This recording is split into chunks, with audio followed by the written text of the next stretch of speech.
Bonjour, je suis John de l'équipe marine chez Garmin. Aujourd'hui, je vais vous présenter quelques fonctions avancées des sondeurs de la gamme Eco. Garmin ne s'est pas contenté de repenser sa gamme de sondeurs. Nous sommes repartis d'une feuille blanche et avons demandé aux pêcheurs ce dont ils avaient vraiment besoin à bord de leur bateau. Nous avons entièrement repensé la conception de nos sondeurs afin d'offrir la meilleure combinaison possible de fonctions, de puissance et de performance à un prix abordable. La série Eco a été conçue afin de vous offrir une très grande simplicité d'utilisation et vous donner une image parfaite dès la première utilisation. Cependant, le menu Réglages comporte un certain nombre de paramètres avancés que vous pouvez ajuster en fonction de votre utilisation personnelle. Nous allons examiner quelques-uns de ces paramètres pour vous aider à mieux profiter des performances de votre sondeur. Pour accéder aux paramètres avancés, appuyez sur Menu et sélectionnez la ligne Réglages.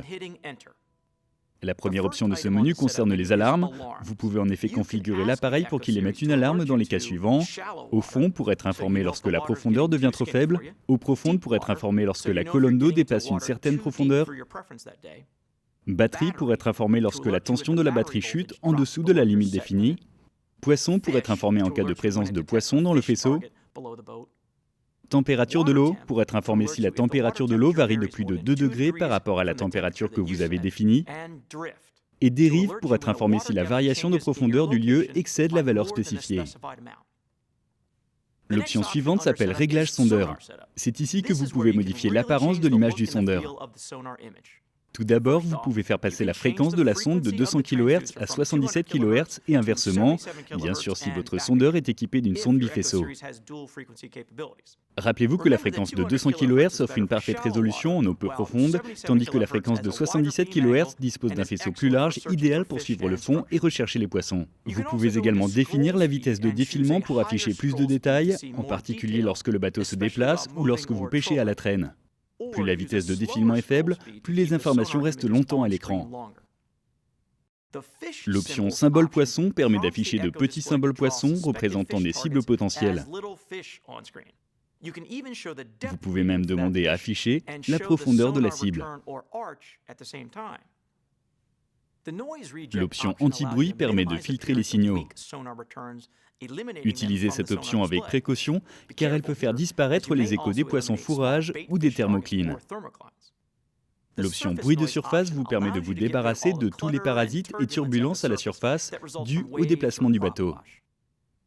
L'option Palette de couleurs vous permet de choisir entre un fond blanc avec des cibles jaunes et un fond bleu avec des cibles rouges. Ce choix est une question de goût personnel. Essayez l'une et l'autre option pour déterminer celle qui vous convient le mieux. L'option numéro de sondeur vous permet de modifier la taille et la quantité des informations affichées à l'écran. Choisissez Menu, Réglages et Numéro de sondeur. Vous pouvez choisir la taille des caractères, petite, moyenne ou grande, et activer ou désactiver les informations supplémentaires telles que la température de l'eau, la tension de la batterie, la vitesse surface et l'odomètre. L'option Système vous permet de modifier certains paramètres tels que la langue, de choisir l'affichage en mode jour ou en mode nuit, de définir l'intensité du rétroéclairage, d'activer ou de désactiver le bip sonore, ou bien encore de choisir l'option allumage automatique. En mode allumage automatique, le sondeur se met en route automatiquement dès qu'il est alimenté en 12 volts. Si cette option est désactivée, alors il faudra allumer l'appareil manuellement. Enfin, l'option calibration vous permet de personnaliser les relevés de profondeur et de température en fonction de votre installation. Le décalage de quille vous permet de tenir compte de la différence de profondeur entre la sonde et votre hélice. Supposons que la sonde soit ici et l'hélice à cet endroit plus bas. Le sondeur affichera une profondeur, disons, de 1,20 m, alors que votre hélice est en réalité à 1 mètre du fond, puisque l'hélice est située plus bas que la sonde. Vous pouvez donc définir le décalage de quille afin de connaître précisément la hauteur d'eau sous l'hélice.